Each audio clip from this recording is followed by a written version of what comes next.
Pemirsa, TPST Mengwitani kini dilengkapi mesin baru sebagai upaya mengoptimalkan penanganan sampah melalui pemanfaatan teknologi. Mesin Refuse Derived Fuel atau RDF di TPST Mengwitani diuji coba dan mampu mengolah sampah hingga 100 ton per hari.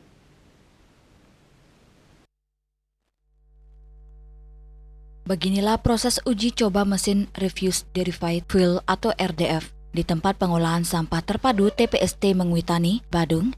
Uji coba kapasitas mesin ini dilakukan pemerintah Kabupaten Badung Selasa 18 Agustus 2026. Kepala Dinas Lingkungan Hidup dan Kebersihan DLHK Badung, Maderai Wirastuti, menyebut satu unit mesin RDF yang diuji telah mampu mengolah sampah hingga 100 ton per hari. TPST Mengwitani masih menunggu pengoperasian 2 unit mesin RDF lainnya.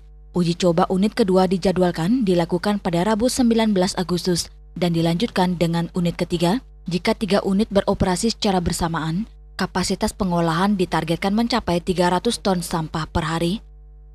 Ada pengadaan 3 lain, jadi ini kita harapkan mampu menyelesaikan 300 ton per hari untuk sampah-sampah yang ada di Kabupaten Badung.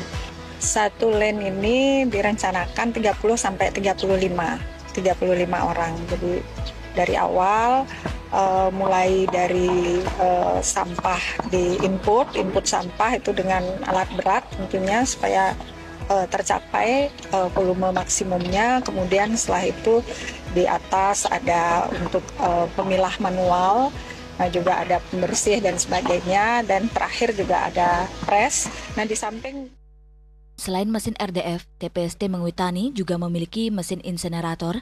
Menurut DLHK Badung, mesin insenerator tersebut telah memperoleh rekomendasi teknis terkait pengoperasiannya dari Kementerian Lingkungan Hidup. Riase, Bali TV.